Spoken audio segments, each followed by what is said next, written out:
So in Maryland, we have our privacy landscape is now really built around 3 bills. So there's the Student Data Privacy Act of 2015 that is primarily directed to ed tech vendors and says that schools can and should have certain things built into those contracts. Very much kind of reaffirming FERPA, kind of COPPA, trying to blend that, hit that middle ground of what schools can contract with. The second bill is a student data governance. It's more for school systems to say notification, good internal governance practices, and now recently this legislature we passed the Student Data Privacy Committee, which is going to be kind of an active committee making sure that the tech doesn't outpace the policymakers, and so that's kind of how we're tackling it.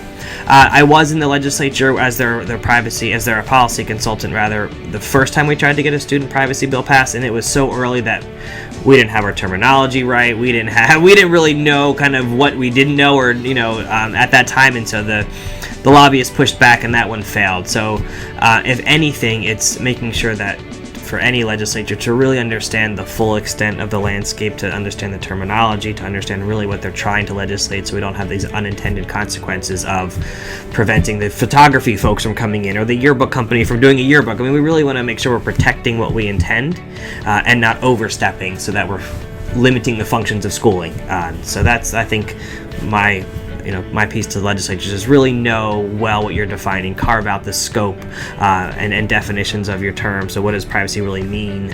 What data are we talking about before we just make kind of blanket policies?